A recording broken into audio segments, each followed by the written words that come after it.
Chapitre 50, Scène du constat. Ce jour-là, les Maphiélis se rassemblèrent. Non pour débattre de l'accessoire, mais pour affronter l'essentiel.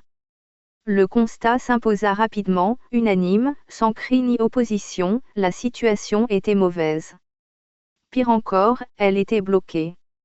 Les mêmes causes produisaient inlassablement les mêmes effets, et le système, au lieu de corriger ces erreurs, les amplifiait. Il devenait impératif d'intervenir à la racine.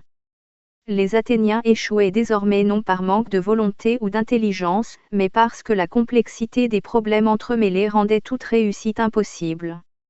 Chaque tentative de solution déclenchait une cascade de répercussions imprévues, annulant les progrès réalisés ailleurs.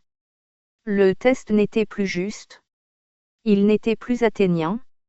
Les priorités furent alors clairement identifiées, la religion, le chômage, la justice, l'absence de direction commune, les guerres, la planète, l'énergie, l'argent, la survie et la vie de l'athénium. Aucun de ces sujets ne pouvait plus être traité isolément.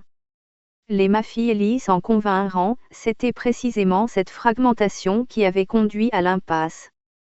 Le débat dura le temps nécessaire, ni plus, ni moins, jusqu'à ce qu'émerge une évidence nouvelle.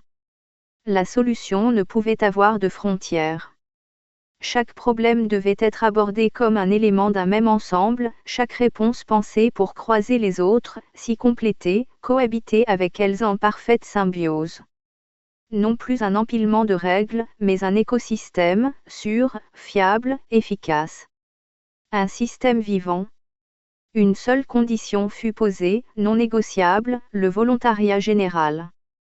Sans contrainte, sans peur, sans soumission.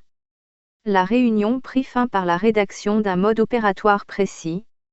Il ne s'agissait pas de détruire l'existant, mais de modifier ce qui devait l'être, débloquer les blocages, corriger les erreurs, ajuster les mécanismes, améliorer le résultat final.